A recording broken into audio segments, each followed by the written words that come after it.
This podcast is a part of the PodMania podcasting network. Check out podmania.co.uk to check out more of our great podcasts, features, reviews, match ratings and previews spanning the crazy and diverse world of professional wrestling.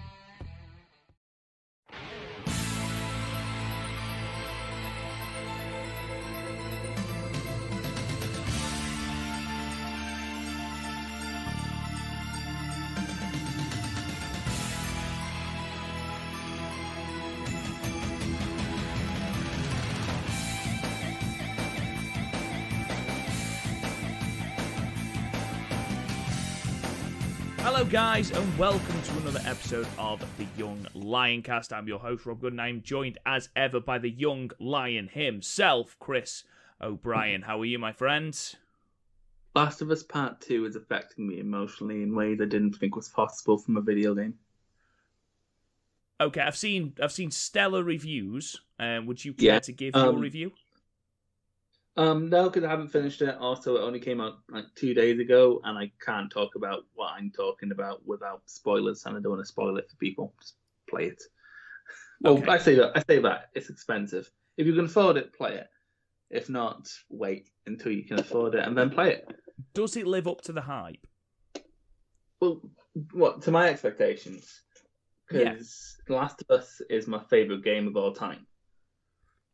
So until it's finished, I couldn't tell you, but it is having similar emotions. Let me put it this way: the original Last of Us is the first time I ever audibly gasped at a story beat in a video game, which Last of Us 2 has already done. So yeah, it's doing all right so far. I'll hold off talking about whether or not it lives up to the expectations until I'm finished. But I don't think I've wasted my £50. Okay, so I presume on our weekly Weekend Wrestling on Friday, you will give us an update. Yeah, probably. Fair enough. Otherwise, apart from wasting your life on The Last of Us 2, what else have you been up to? Watching X-Men. Thoughts on the franchise? In one of my notebooks, I'm actually keeping like a line graph of the movies to see and it's weird because it's a proper zigzag going on. Right? Like you start with X-Men, which is like a solid 7, approaching an 8. Are we talking out of 10? Yes. Okay. And then you have X-Men 2, which goes up to a 9, and then Last Stand happens. Oh, Last Stand, fucking hell! With Vinnie Jones as Juggernaut it's just the worst. Isn't Juggernaut meant to be from Poland or something? Yes, I believe he's Eastern European. Yeah, so and then you have fucking Vinnie Jones going, "Hey, okay, I'm a bloody Juggernaut," and it's like, fuck off. I'm the bloody man.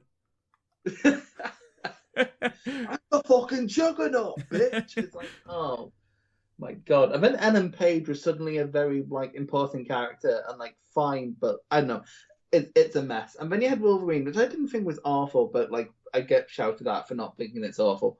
So we'll move on before I hurt myself more. And then the new movies happen. So First Class is around a 7, Days of Future Past is a 9, Apocalypse is the next X-Men movie. I'm watching Deadpool in the middle just so I don't need to watch Apocalypse again so fast. But yeah. Oh fuck, I still have Dark Phoenix to go as well. That's what I'm ending on. Oh my god. So hang on. Just to clarify your ratings there. You've given the first X-Men a 7/8. Yeah, a 7.8. Very close to being an 8, but not quite. Okay. Yet you've only given X-Men First Class a 7.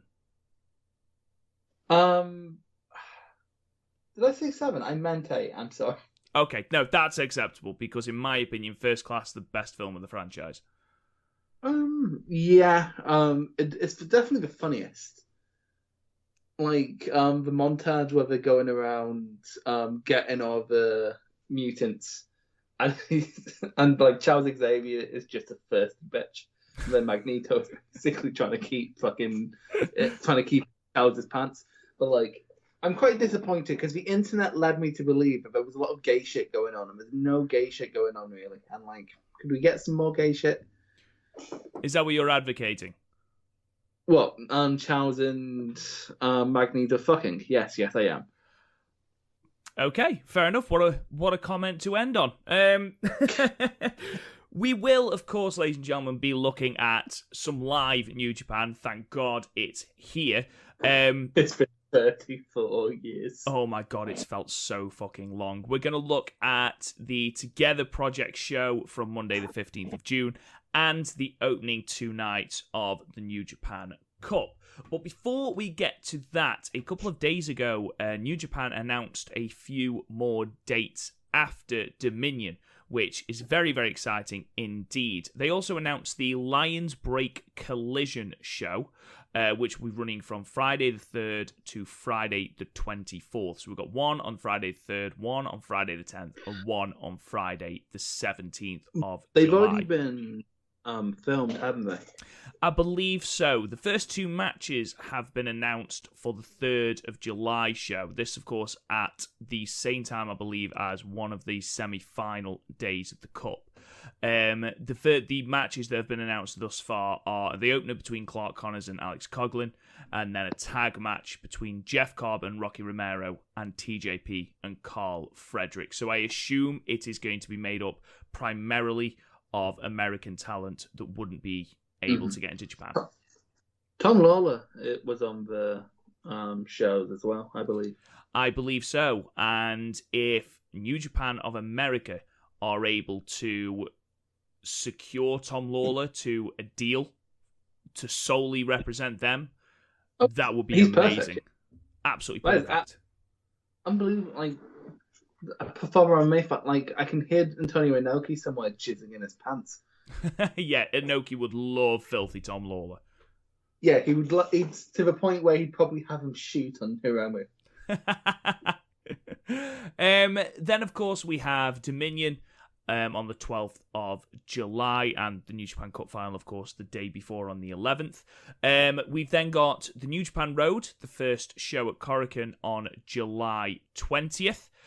We then go to July 25th with Son Goku Lord in Nagoya, the show, of course, which last year was headlined by a really, really good intercontinental match between Kota Ibushi and Zack Sabre Jr.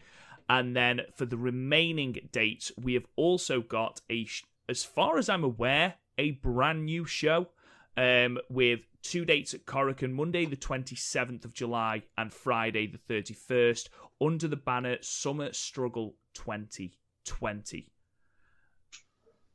So I assume, because obviously there's no Wrestle Dynasty now, that's been postponed to 2021, I assume this is going to be a big summer blowout. I assume this is going to be a big show in the New Japan calendar, especially as, fingers crossed, we'll have quite a few fans there.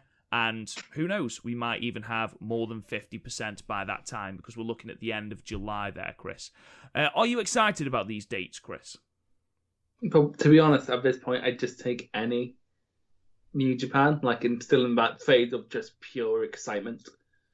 But yeah, again, it all depends on what they announce, what stories they tell. Because, like, if we just throw matches together, I'm not for that. Like, but, like, again, we need to see how the cup goes and how stories develop, and hopefully we can have a good tag title match, because the Gorillas of Destiny are stuck in America. I've never been so happy. I imagine by that point, the end of July, you're looking at a more or less full roster. I imagine travel will be easier by that point. Again, purely speculation, but I'm wondering if we're going to get a big card there, especially with it being at Korakuen. We can only hope. Yeah, fingers crossed.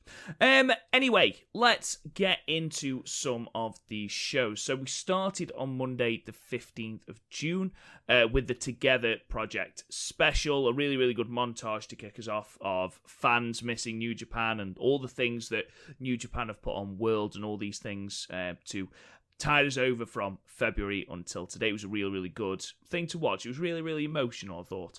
Did you enjoy it, Chris? Yeah, my favorite part of it was the Naito baby. I found that adorable. Yeah, that was adorable. That really was cute. And he lifts his eye up and does the LIJ fist. It was adorable. It really was. This show then was very, very similar to New Year Dash, where we wouldn't have the card announced until bell time. And our first match saw a Young Lion match with Yota Tsuji defeating Gabriel Kidd in 8 minutes and 43 seconds with the Boston Crab. Chris, opinions on this match? It was a Young Lion match. I'm still not quite over seeing Gabriel Kidd in a New Japan ring.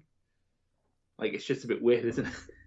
It is, especially as, obviously you're a Brit Resmark. I was, then this week happened. Well, yeah, that's true. And Gabriel Kidd obviously was quite established on that scene, and then to see him sort of shunted back down the card to, opening and losing quite spectacularly, it must be quite jarring. However, I thought he looked great here.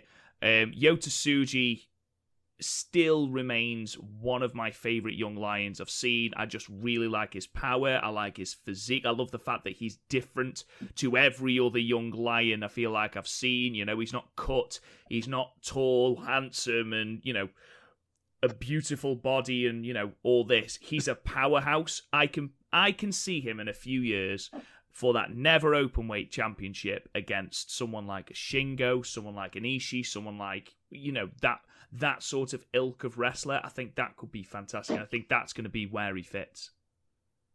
His facial hair is quite cool. The what, sorry?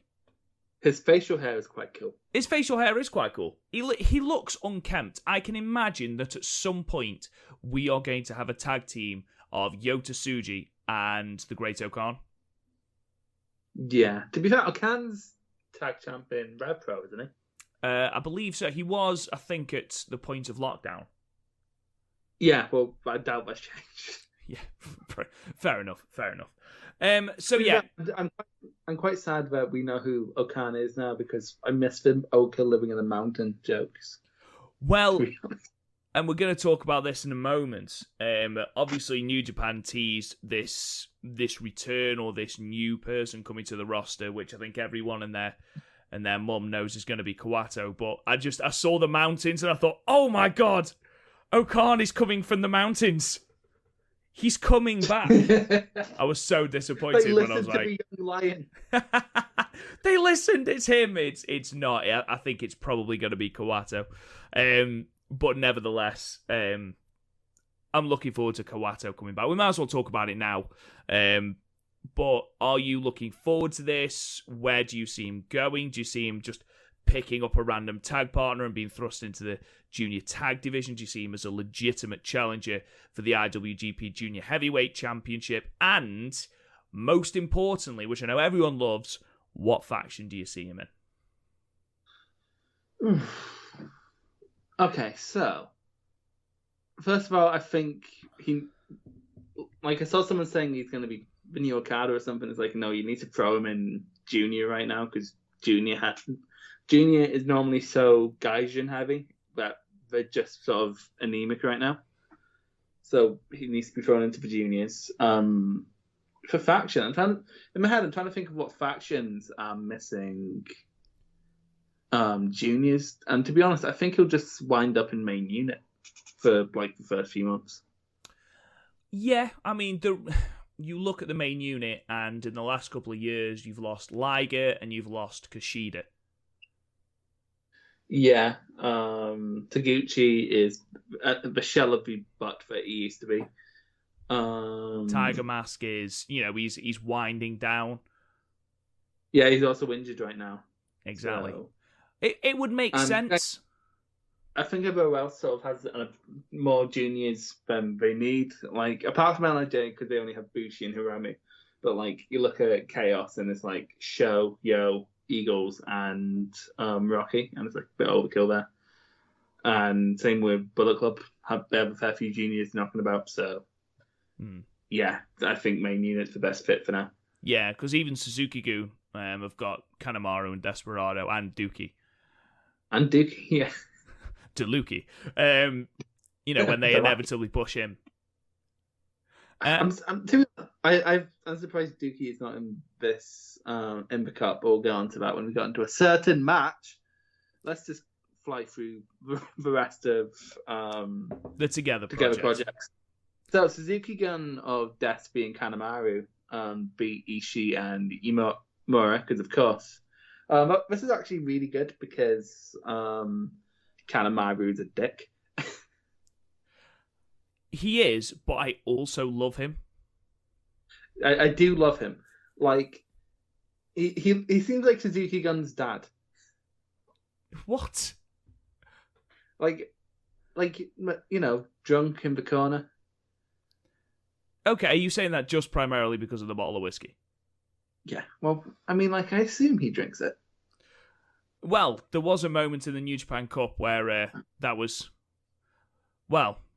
seemed to be a bone of contention, obviously, because he can't spit it due to the coronavirus.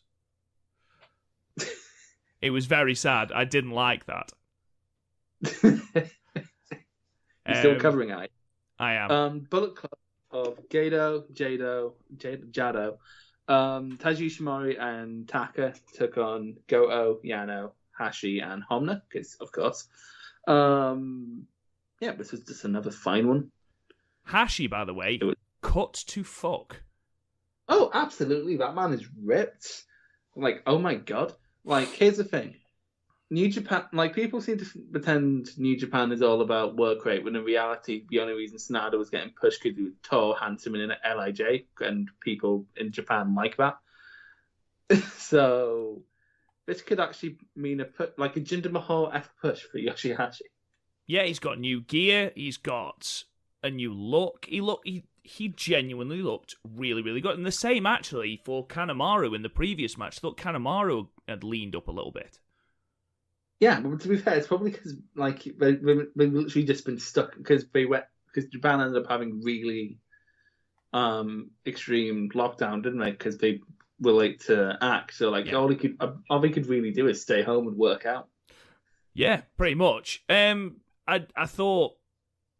think it's a good look for Yoshihashi, and I agree with you completely. I think with Bushi Rhodes, very, very open pushing of the more good-looking wrestlers, and I think this could be a very, very good opportunity for Yoshihashi to refine his skill, to make that push for that elusive title. Because let's not forget, he has been in this company back from Excursion since Wrestle Kingdom 6, the same time as Kazuchika Okada, and he has won no titles. No titles. Not even the 6-man belts. Not even the 6. They don't count as belt. Anyway, yeah, and also because it's still half and half whether or not travel will be permitted by G1 time in August, I believe they're doing it. So no, it's September this year, isn't it? Actually, I don't know what's happening because it's the Olympic. We don't know, but when come G1 time this year, he might be in there through necessity. Yeah. And it's been hit and miss with Yoshihashi in G1s. He didn't have the best G1 in 28. He was taken out completely in G1 29. But his G1 27 was pretty good. Especially those first 3 or 4 matches, he was consistently second best match of the night. You know, and this is a block of Nagata, Goto, Ishii, and Naito. So, final thing then on this match, Toru Yano, obviously coming out, instead of the bottle of water and spitting everywhere, he had a spray bottle and was sanitizing the ring and sanitizing Yujiro, which I thought was absolutely fucking hilarious. There was a great tweet from Chris Charlton. It was Toru Yano's looking for social distancing, but I've been asking for social distancing from Gino for about a year now. Oh, by the way, obviously Yujiro got the win with the pimp juice. When was the last time Yujiro picked up a pinfall victory? Apparently, he normally cleans up in undercard tag matches. I mean, genuinely, I haven't seen... This is how long I haven't seen Yujiro pick up a victory. I forgot what his finisher was. I knew it was called the Pimp Juice. Could not remember what it looked like. I'm pretty sure I've seen him pick up wins on New Japan Road and stuff like that. But that barely counts. Exactly. So, match 4 then, Chris, obviously from here, full disclosure, I've had a really, really, really busy week, so I've seen all of the Cup.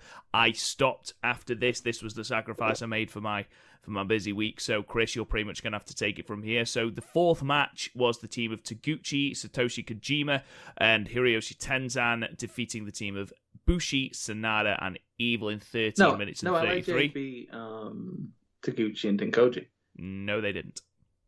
Okay, then fucking cage match is lying to me then. Correct, because Taguchi tapped out Bushi with Oh My Anger Ankle. Okay. I barely remember this match because it was just a random 6-man tag match. It was fun. Like, you have like 2 of the best in LIJ in one team and Sanada. Ooh, contentious. And Tenzan is like, this was never going to be a banger, and it was fine. Like, it was fine. Let's move on. Then it was Tana, Ibushi, Makabe, and Nagata beating Suzuki-gun, Duaki, Suzuki, Taichi, and CSJ. I'm just happy to. By the way, I don't know if you watch the tag matches, but Suzuki-gun has a new tag team entrance theme, and it's amazing. No, I didn't see this. Because I remember hearing it, I was like, is that Dookie's theme? I'm like, no, Dookie. They wouldn't give Dookie a theme. But like, it's actually pretty fun. It rips. It fucking slaps. It's great. Fantastic. Nice. This wasn't as good as the Suzuki-gun versus main unit match from first day of the Cup, so we'll just talk about it more. The highlight is obviously Nagata and Suzuki slapping the shit out of each other, and that will become a running theme this week. And then LIJ of Taka, Shingo, Naito beat Okada, Sho, and Yo. This was great. Sho took so much punishment. Like, so much punishment. It's weird, like, because in Roppongi 3K, you sort of look at them and you automatically assume that Yo is the one that will take the heat and Sho's the hot tag. And it never is. Yo is always the hot tag, and I've never understood that. It works, but I've never understood it. I think it's because that means Yo gets... And again, Sho always gets pinned by Suzuki-gun. It's weird. But yeah, like, Sho was definitely the standout in this match. He was just tearing it up every time he got his hope spots in. Okada with Okada. To be honest, it was just nice seeing Naito again. I've missed him. and Hiromu. Oh my god, when he came out, I squeaked a little. Love that man. Shingo was also there. There was this weird reverse Destino from Naito onto Yo. It was like, it was that stunner thing that Darby Allin does. Yeah, that flips over the top and does it. Yeah, it was like that. Fair enough, sounds ace. Again, it's one that I wanted to check out, but with everything that was going on, it was the one thing that had to make the sacrifice and sort of not watch, because it was either that or not watch one of the nights of the Cup, and obviously I wasn't going to do that. So with this basically being something to sort of forward storylines for the Cup, I thought I'm just going to watch the Cup, which we'll move on to now then, Chris. Yeah, we should. Very quickly to do. What did you think of their live setup, like in the dojo? I liked it.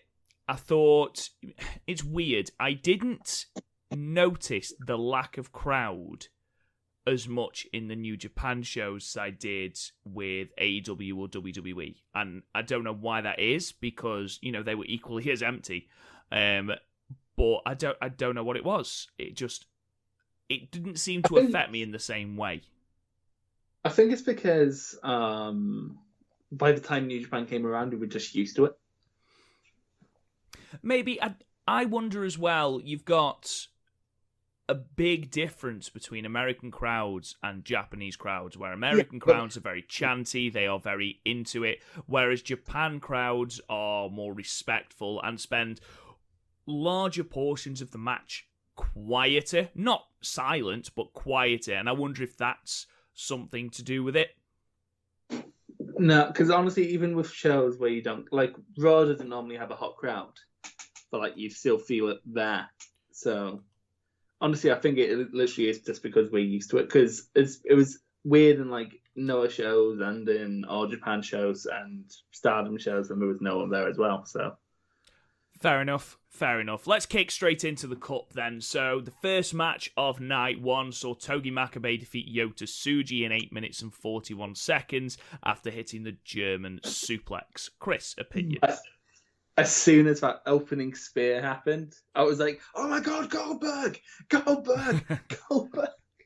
And then he just kept hitting spears, and every time he hit it, I was like, big dog! Big dog Yota Tsuji.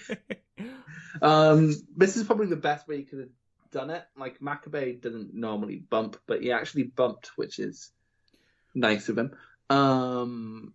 I was surprised Sushi got in as much as he did. He was on top for a fair amount of this match, but like Makabe just overall with more experience outmaneuvered him, got a German. I find it weird that he didn't hit a King Kong knee drop, but also I guess it's sort of to put over Sushi isn't on anyone's level yet. Maybe. Yeah, no, I agree with you. I think they gave Tsuji a lot in this match, and you're absolutely right. Makabe is not one for bumping in today's New Japan, and he bumped a lot for Tsuji. But again, it's a young lion. You don't want to expel too much energy on a young lion. I loved this match. I think we both gave it a 7.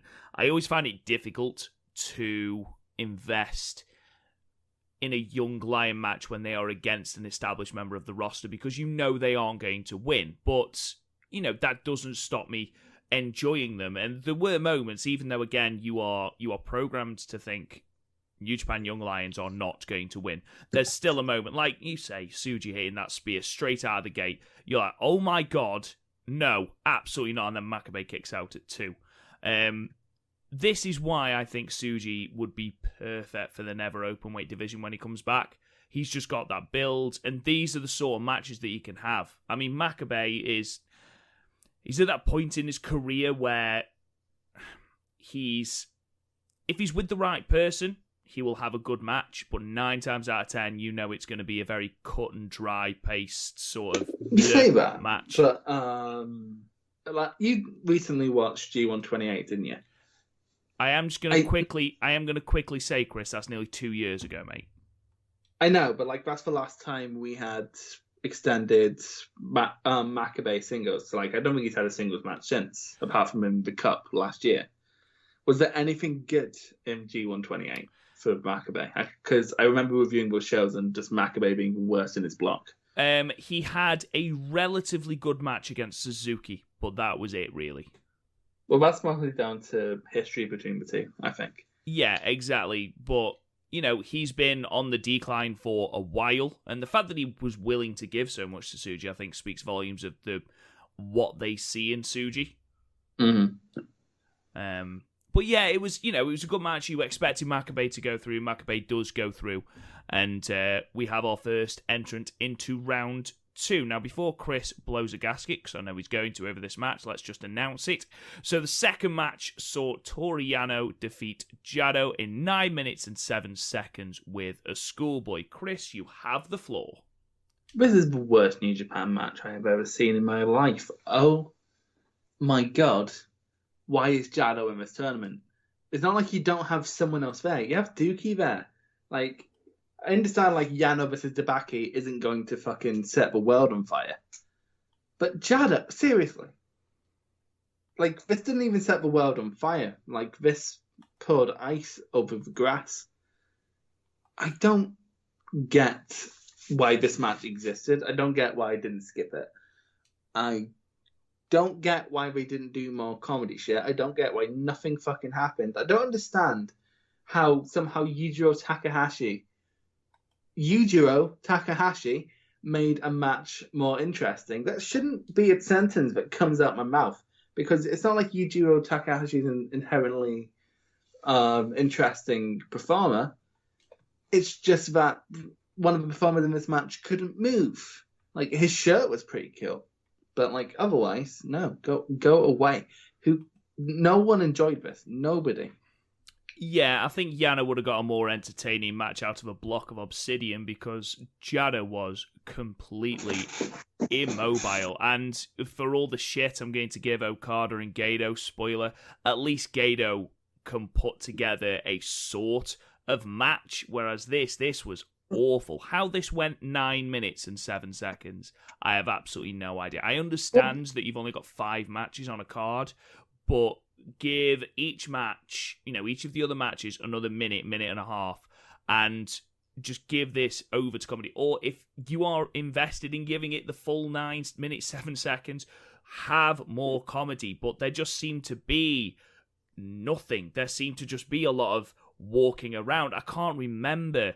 There was a standoff at some point between Yano holding the turnbuckle pad and Jado holding the kendo stick, and everything seemed to be in slow motion. I understand you've got to make allowances because, Jado is getting on in age, and obviously, you've got to be careful. But if you are that worried about him, don't put him in the fucking cut. You're absolutely right. Just put Dookie in. Don't matter if he loses. No one's going to give a shit. Yano was going through anyway. But yeah, this was hard watching. Very, very hard watching. And I love Yano. I absolutely love Yano. He is more often than not one of my favourite things about a G1 Climax. But even Yano couldn't save this. Dave Meltzer gave it -1 stars, and I genuinely think that's too generous. Dud.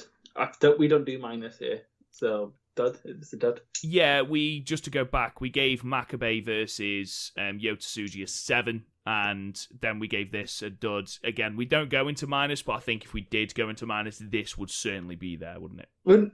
I think I've given a minus, like, in my head for when I give something a minus score, it's for ironic enjoyment.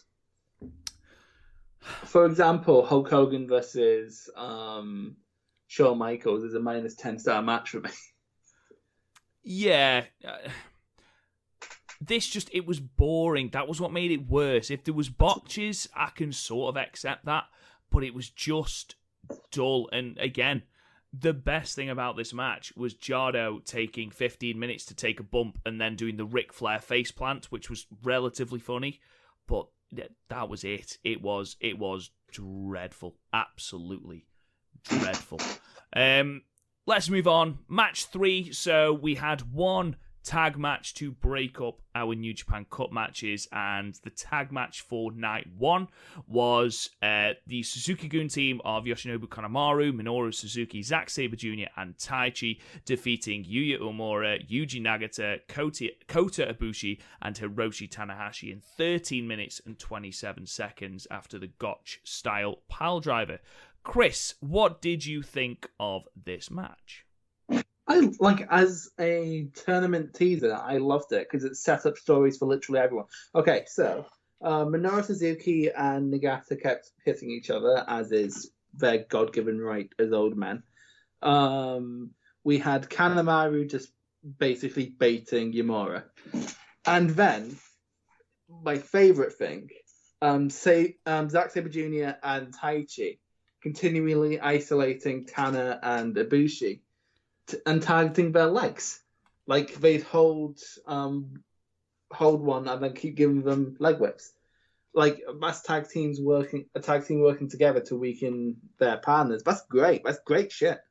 And honestly, if that's followed on going into the rest of their cup matches, I believe they're tomorrow actually. That's going to be great. Oh my god, I'm so into this. This match made me excited to see everyone. And then, at the end, Uemura and Kanemaru set up. Kanemaru hit Uemura with a whiskey ball for the Gotch power driver. It was great. Great stuff. This is what tag matches need to be. Yeah. And this was perfect. This went 13 minutes, and it breezed by.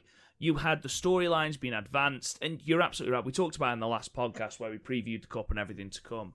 We talked about that what feels like a matchup that is coming between Ibushi and Tanahashi and Sabre and Taichi for the tag straps.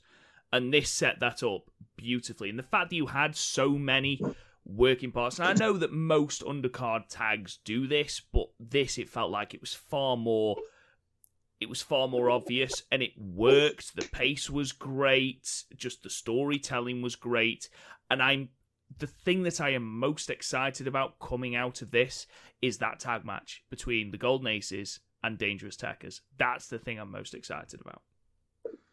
Yeah. When was the last time we were so excited about a tag title? I can't remember the last time I was excited about a heavyweight tag title match. It's amazing. Like, it's one of the things that we constantly badmouth about New Japan, and anyone that does a New Japan podcast, anyone that watches New Japan as a product, cannot honestly say that their tag division is worth anything. It is utter crap. You know, it's hilarious. So in a New Japan page on Facebook, I posted going, how can New Japan look at Noah or Japan, Stardom, etc., and be at all okay with their tag division? And then someone put, because they're not like Western companies. I'm like, I named Noah and All Japan. Like, stop going. If you're gonna go for clout, at least be clever.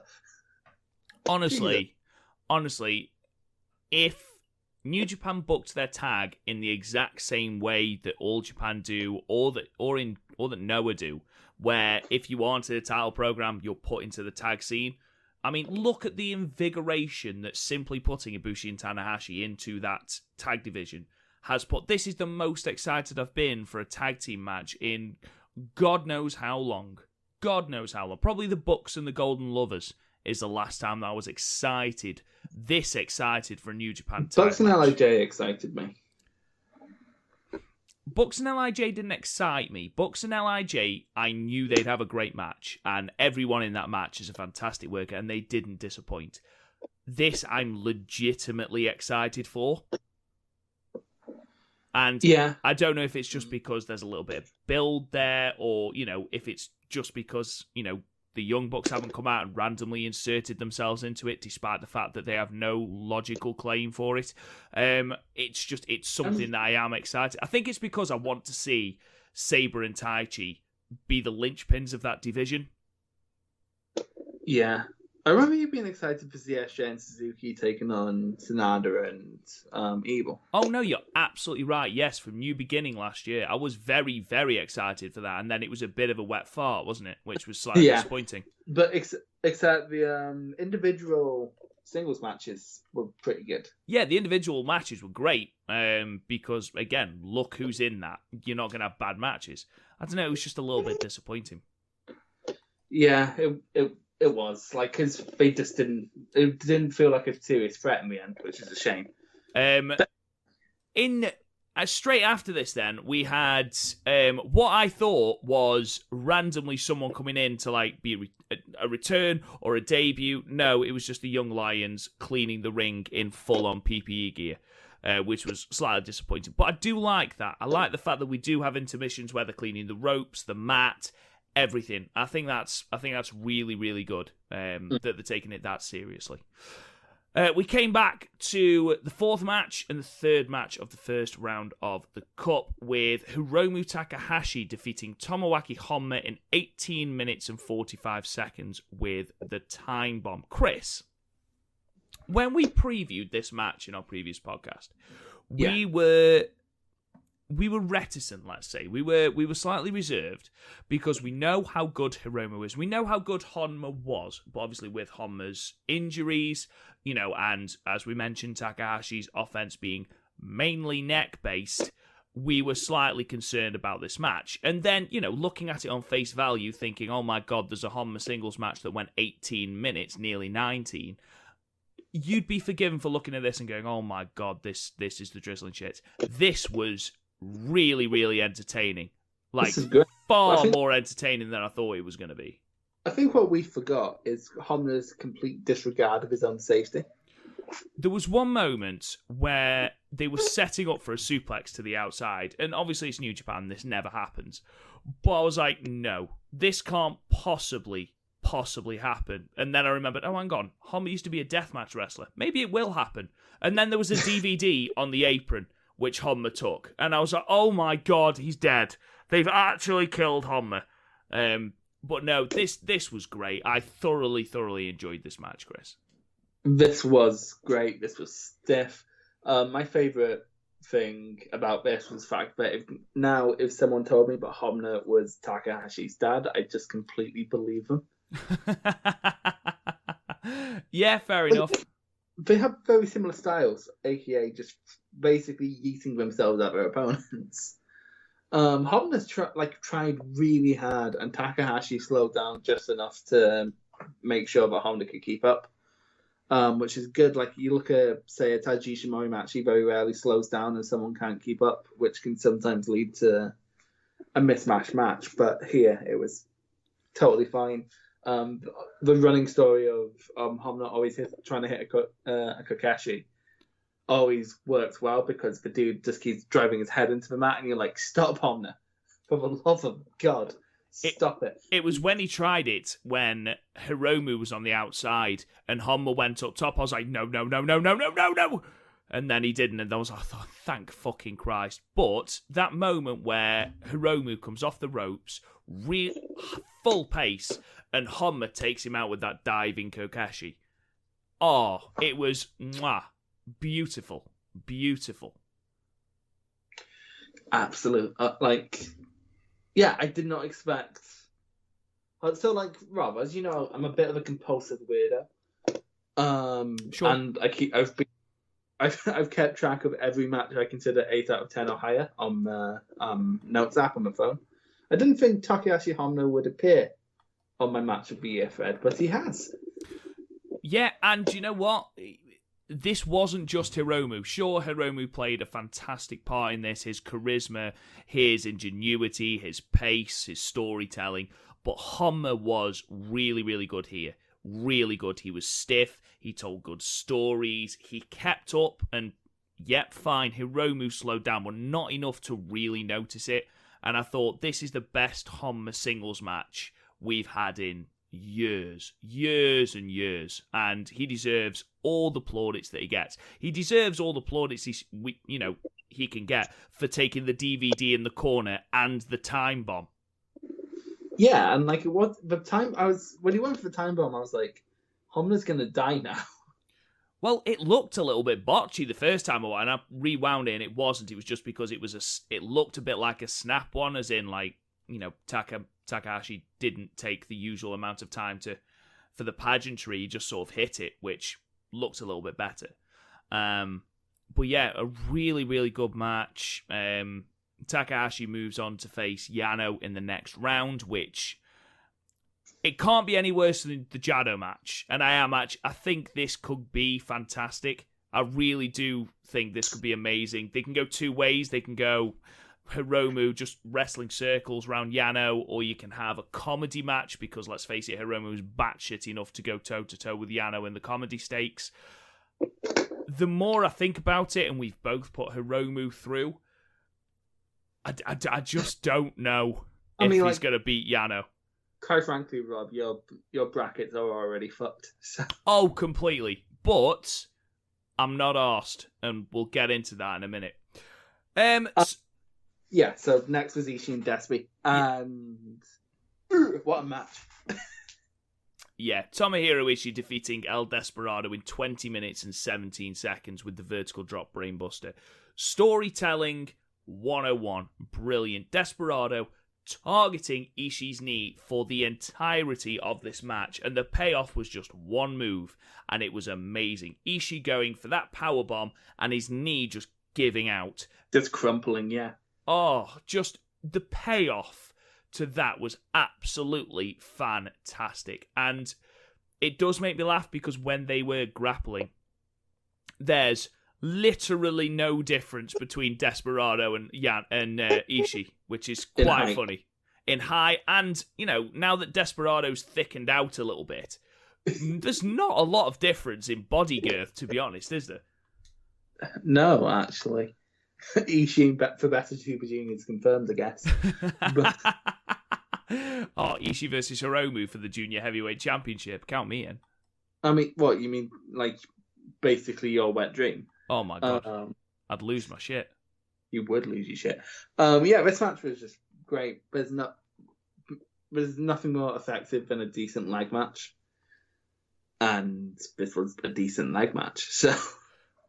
But again, it's got to have a payoff. And that's what really bugs me about so many matches, that they don't have payoffs. You do all this work and then whoever. So, for everything good that I have to say about Tanahashi, and, he's absolutely phenomenal. there's nothing that irritates me more than when he's had his knee worked over and he still jumps over the ropes to go and hit the high fly flow. It's like, mate, you've just had your knee worked for 30 plus minutes.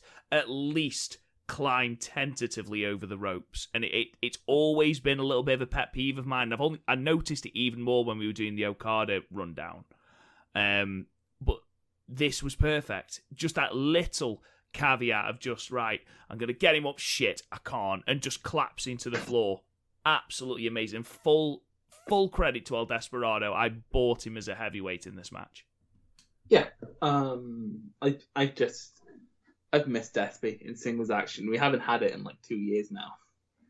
You do forget how long it's been since we've seen Despy in proper singles action, because obviously he missed the best of the Super Juniors with a broken jaw. Which is normally his only time to do it. Otherwise, he's with Kanemaru. And he's great with Kanemaru, don't get me wrong. Like, their matches with Roppongi 3K, well, too frequent for mine and Rob's liking, our steady slew of bangers. But, I don't know, I think they should try and give Despy a title shot while there's no foreigners in the promotion, because that's always a great match. Well, there is story there between Despy and Takahashi. Yeah, their match in Best of Super Juniors 2 years ago was one of the best at the tournament. Well, not just that, but they've got history dating back to Mexico. So, you know, if there was ever a ready-made challenger for Takahashi, surely El Desperado is that person. Yeah, exactly. And it's a different kind of match. They sort of turn into turns into a garbage brawl more often than not when these two face. Like, they fighting for crowd and shit. And, like, with Hiromu and Dragon Lee, where they're just slapping each other. For 7 minutes. Like, for 7 minutes. Oh, my God. And Jesus. But, yeah, this match was great. I'm just happy to see Ishii again. I think his second round, what he has lined up for the second round is going to be great. Well... Yeah, I mean, obviously he's got Makabe in the next round. Yeah, but Makabe and Ishii is one of those matches where you don't need to take bumps. Like, if you remember back to the Wrestle Kingdom 9 match, which me and you both raved about. We did, but that was 5 years ago. It was 5 years ago, but also, can you name a single... Like, I'm pretty sure you can count the amount of bumps in that match on one hand. So... Oh no, if they go all out and it is just a striking match and literally just two hosses beating the shit out of each other, then don't get me wrong, I am fucking down for that. But just two dudes being guys. Yeah, if they then start, you know, if randomly they decide to start having a wrestling masterclass, then it will crash and burn. But I'm quietly confident. I am quietly confident. Just suddenly Togo Makabe turns into Zack Sabre Jr. Wrestling masterclass. He's just there working over Ishii's leg perfectly, which would be good because Desperado did a lot of damage. That is true. Also it's Makabe. I don't think he actually has the. I say that isn't he meant to be like extremely clever? Doesn't he host a new show? What's that got to do with being clever? Good point. That's actually a really good point. You just need to be able to read. That's beyond my ability, but still. So I gave it a high 8, low 9. I gave us high 7, low 8. I do need to rewatch it though. Meltzer gave it 4.25 stars, which makes it the second highest rated match of the Cup so far. Yeah, well, I don't think anything in the first round is going to top my favourite of the Cup so far, which we'll be getting onto in a bit. Yeah, let's get on to that now then. So we opened the 17th of June show with the first round match between Gabriel Kidd and Ishimori, with Ishimori defeating Kidd in 8 minutes and 53 seconds with the yes lock. This match was good. I didn't enjoy it as much as the Tsuji versus Makabe match, and you made a really, really good point in the chat when you said that Kidd struggled to keep up with Ishimori, and you referenced it earlier about Takahashi slowing down just a little bit so that Honma could keep up, and Ishimori, I feel, didn't do that with Kidd. Yeah, and with Ishimori, it's even worse because he's probably the fastest on the roster. Like, in terms of his like pure speed, it's like someone from Stardom. So if you have someone who just can't keep up, and Kidd not small. He's a fairly big dude. So, like, of course, he can't keep up with Ishimori. I don't think anyone kid's size really could. So, yeah, of course, this led to some mismatches. She's like, kid tried his fucking best, but, like, what the fuck are you going to do? Oh, now, I don't want people to go away and think this is a bad match. It's, it's a fine match. And it's just that you could tell that Kid has got a lot to learn. And, it was a little bit of a mismatch with someone who is as inherently quick as Ishimori is. There was a little bit of dead space in the middle of it as well, which I didn't particularly like. I felt, it was a first round match. It's not one that anyone is going to be talking about come the end of the cup, and it's not going to be one that anyone's talking about even come the end of the night. So it was fine. Ishimori moved on with the yes lock. Kid, again, on for great things, and it's not a bad match. I gave it 5, right down the middle of the road, nothing wrong with it. I just think there was a little bit of a mismatch. Yeah, same. However, moving on to the second match, Yoshinobu Kanemaru defeated Yuya Uemura in 9 minutes and 32 seconds with a deep impact. Conversely to the previous match, I really liked this.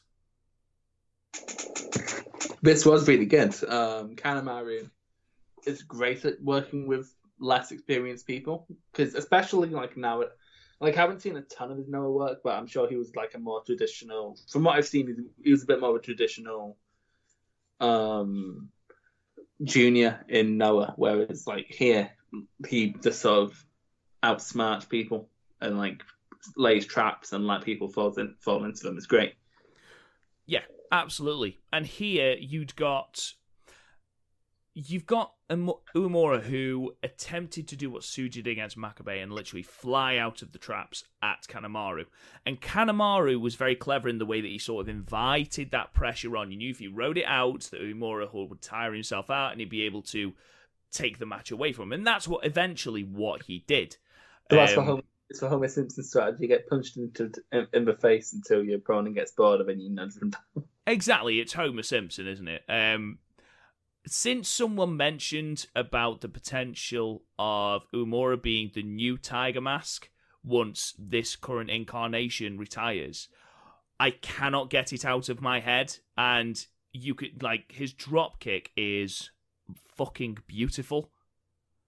I don't know, there's something about Uemura that I see as Tiger Mask. And I don't know if you share the same, or there's just something about him that I see as, a real star in the future of the junior division. Yeah. He's super young, isn't he? Well, obviously he's a young lion. But let's have a look at when his birthday is. Let's see if it says on the website. 25 years old. He's 25 years old, so there you go. 1994 he was born. He's got a lot of years in front of him. Yeah. Especially, he could be a Tiger Mask fairly quickly. Like, a Tiger Mask moveset is very much, the flashiest thing in there, in terms of if you're just carrying on from 4, is, it's just Tiger suplexes and stuff like that.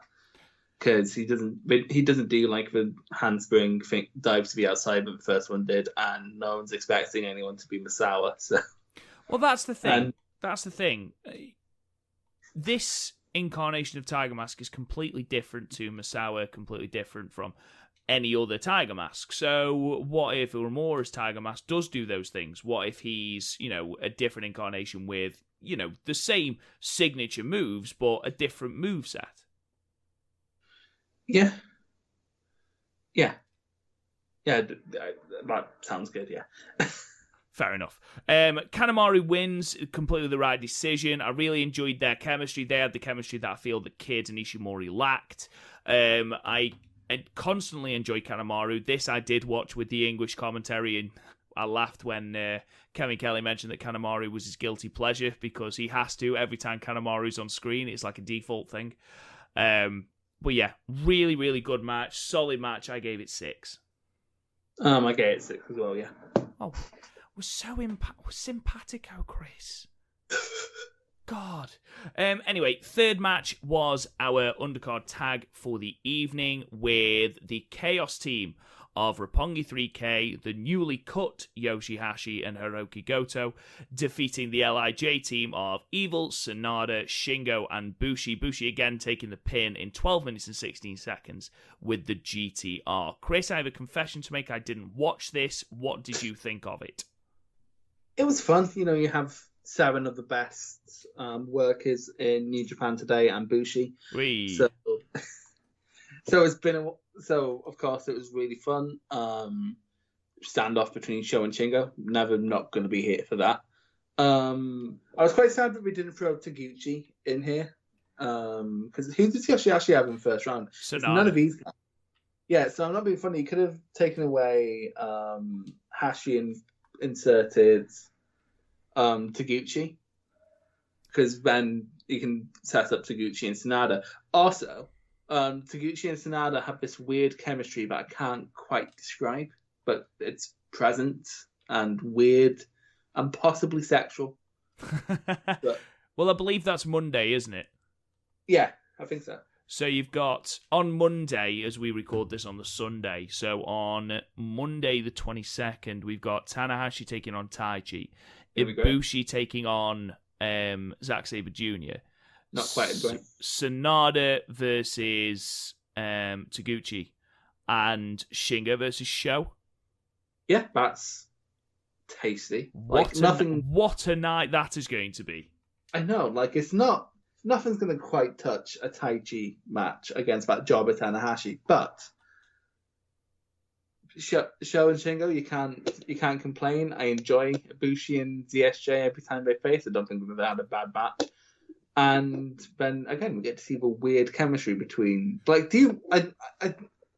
It's weird that I remember 2017 never open weight 6-man tag matches, but I do. And Taguchi and Sanada definitely have a chemistry. I'm more than up for that. We did say when we previewed it that even though that was probably going to be the weakest match of the night, that was because it was a strong night as opposed to this being a poor match. It's super weird, tomorrow's card, because you have sort of people like Shingo, Tana, Taichi, ZSJ, and Ibushi and Sanada, all of which, if someone said, I think they could win, I wouldn't bat an eyelid. And then, directly underneath it, you just have, your gabble of no-hopers. You have your Yoshihashis, your Tenzans, your Kojimas, your Yujiros, and it's okay, weird. Yeah, I wouldn't be surprised if Taguchi gets a surprise roll-up victory. He won't. It will absolutely 100% be Sanada. But I wouldn't be surprised. His match against Tanahashi in last year's Cup was actually really entertaining, so... It's alright. I found it weird that Tanahashi didn't like being with High Fly Flow, but this is when Tanahashi's knees were basically sawdust. Exactly. Let's move on, Chris, then, to the semi-main. The semi-main, Chris. Let's just remember that. So our semi-main, I am going to repeat that once more, of the show was Yuji Nagata defeating Minoru Suzuki in 20 minutes and 35 seconds with the backdrop hold. Oh my god, this match was fucking great. Oh my god, this match made me stand hard as fuck. It's weird because there's actually not all that much to talk about, because it was basically first 5 minutes slapping each other, as is their wont, and then it went to the outside. They kept throwing each other about, and then they battled back in and started hitting each other even more, to the point where by the end, the side of each man's face was red. I messaged you and just said, oh my god, the state of Nagata's face. And this was about 5 minutes in, because they literally just went at each other with slaps and forearms from the get-go and did not relent for absolutely ages. Yeah, not at all. Oh my god. How did neither man die? And I think that's the sort of their chemistry. We've done the Wrestle Kingdom 1 match, and it was also a brutal bloodbath. I just don't both men can wrestle, but I don't think either man will ever wrestle each other. We'll just do this until the end of time. To just sort of punctuate how good this was. we didn't have a bump until the last 20 seconds of the match. No, not at all. And we spoke on the last podcast about how Nagata is one of the dads that can still go. And if this was a title match for, say, the Never Openweight Championship, I would totally buy it. And it's actually sort of made me want a Nagata Never Openweight title run just to see him have matches like, just literally no bump slugfests against the like of Suzuki, Ishii, Shingo. You know, all these people that can just throw hands. I mean, apart from the punches and forearms and just the sound of those slaps, those hard fucking open hand slaps that they were delivering towards the end was just like, you're going to kill one of them is going to die. One of them is going to die. Yeah. Thing is, last year we had the Nagata Ishii match, and that was great too. That was awesome. I understand, like, Nagata doesn't get many outings because of where he's in his career, but he should get some more. Like, because he's always, like, against a good opponent, like, his floor seems to be 8 out of 10. Like, I was just watching G127, like, last month, and I think he had 2 matches under 8 out. He brought an 8 out of 10 out of Fale to sort of reiterate how good he was, and he's at the point where he's not going to get much worse. Honestly, I think this is the worst Nagata's ever going to be. And that's amazing. Hear me out. Okay. Would you be opposed to Nagata and Kojima being in the tag division? No. Mostly because it means Tenzan could finally fucking retire. Tenzan needs to retire. Not because he's terrible, but just because I worry every time he's in the ring that he's going to seriously hurt himself. He's a tree. Paul Yoshihashi has to do something with a tree. Yeah. No, that would be great. Like, because again, as you know, Rob, I'm a big fan of old men dropping younger men on their heads. You have mentioned. It's basically the whole reason why I love the Violent Giants, to be honest. The Violent Giants are fucking great. They're so. But yeah, I agree with you. This match was absolutely banging. We thought it would be when we did our preview. We said it was going to be match of that side, and Jesus Christ, was it? I gave it 9. I could watch this match again and again and again. You're absolutely right. It's completely akin to Nagata's match with Ishii, apart from the fact that this time he actually went over, which not only fucked my bracket, but gives us Nagata versus Okada in the next round, which, wow, I'm looking forward to that as well. That's some good shit. And also, yeah, you've already lost our predictions. So, Taichi to the finals, ladies and gentlemen. I mean, I don't see Ishii winning. And all I can think now is there's 2 possibilities for me now that Suzuki's out. I think you are going to go, Sonada is finally going to beat Okada to win the cup. I'd hate that, but go on. It's a redemption arc, it works, and then have that LIJ versus LIJ at Dominion, which would be fucking great. I don't think they'll do it, but could be great. Or, and I hate to say this, you get Taichi winning it. Yes. But I don't want another Naito versus Taichi match. I don't like him. But the thing is, you've never rated one. Well, no, don't say that. Do not say that. You know that's bollocks. I forgot about New Beginning. I purged it from my mind. But like the G1 match and the Power Struggle match were both massive bangers. The Power Struggle match I will give you was far, far, far better. And the Power Struggle match, the only criticism we gave is that they were barely given 10 minutes. We'll see. I don't think they're going to revisit that yet. I think Taichi will get a chance. I don't think it will be yet. And I do see Taichi as a future Intercontinental Champion. I don't think he'll win the big one, but I do see him as a future Intercontinental Champion. He should win the big one. I know he should, babe. So then we move on to what was the main event of Night 2, inexplicably, with Kazuchika Okada defeating Gedo with the Cobra Clutch in a match that went 15 minutes and 30 seconds. Fuck's sake, even when Okada goes 15 minutes, his matches are too long. Honestly, why? Why did Gedo get any offense in on Okada. Never mind dominating the fucking proceedings. Here's the thing. I didn't mind the beginning because he was hitting him with a hammer. But there's a certain point where that gets boring. And, I like the dynamic Okada and Gedo had was good because Gedo was able to avoid a lot of Okada's signature offense because Gedo used to train Okada and Okada hasn't changed his game in about 5 years. But Okada then just overwhelms Gedo because Gedo's an old man and also a junior, picks up a win. I think that's an inherently good story that could have been told in 7 minutes.